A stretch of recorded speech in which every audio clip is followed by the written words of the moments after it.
Everyone. तो बच्चों आज हम पढ़ने जा रहे हैं अपघटक, जिसे हम डिकम्पोजर भी कहते हैं। अब देखिए अपघटक होते क्या है, अपघटन होता क्या है, यानी तोड़ना। अपघटन वह प्रक्रिया है जिसमें सूक्ष्म जीव पौधे के मृत पौधे तथा जंतु के मृत भाग पर क्रिया करते हैं तथा जटिल कार्बनिक पदार्थों को जल व सरल अकार्बनिक पदार्थों में परिवर्तित करते हैं। यही हमारा कहलाता है अपघटन। क्या कहलाता है? अपघटन। अब देखेंगे अपघटक होते कितने प्रकार के हैं। जैसा कि हमें पता है अपघटक होते हैं 5 प्रकार के। कितने प्रकार के? 5 प्रकार के। पहला विखंडन, जिसे हम कहते हैं फ्रेगमेंटेशन। दूसरा निक्षालन, जिसे हम कहते हैं लीचिंग। तीसरा अपचयन, जिसे हम कहते हैं कैटाबॉलिज्म। फोर्थ होमरस भवन, जिसे हम कहते हैं होमिफिकेशन।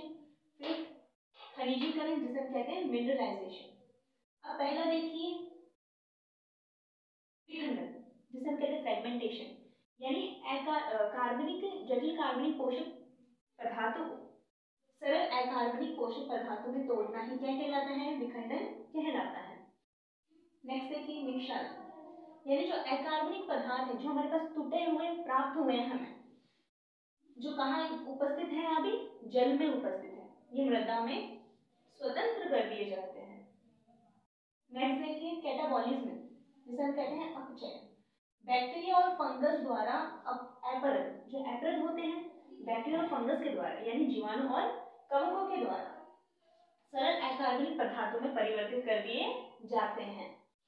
नेक्स्ट देखिए फोर्थ ह्यूमिफिकेशन, जिसे हम होमरस भवन भी कहते हैं। अकार्बनिक तत्वों का निर्माण हो जाता है। यहाँ किसका निर्माण हो जाता है? अकार्बनिक तत्वों का निर्माण हो जाता है और होमरस का निर्माण होगा यहाँ पे, जो गहरे रंग का होता है। ठीक है। नेक्स्ट देखिए खनिजीकरण। जो खनिजीकरण यानी Ca+2 Mg+2 और K+, ये मृदा में स्वतंत्र छोड़ दिए जाते हैं। ये हमारा होगा मिनरलाइजेशन। क्या होगा? मिनरलाइजेशन, जिसे हम खनिजीकरण भी कहते हैं। तो बच्चों ये था अपघटक के प्रकार और अपघटन कहते किसे हैं। अच्छे से रिवाइज कर लीजिए फिर से। विखंडन, अपघटक के प्रकार कितने हैं? 5। पहला विखंडन यानी तोड़ना। निक्षालन, जिसे हम कहते हैं लीचिंग, अकार्बनिक पोषक तत्व जो जल में उपस्थित है वो मृदा में मिला दिए जाएंगे। थर्ड है अपचयन, जिसे हम कहते हैं कैटाबॉलिज्म। बैक्टीरिया और फंगस द्वारा जो अपरद होते हैं वो सरल अकार्बनिक, किसमें? सरल अकार्बनिक पदार्थों में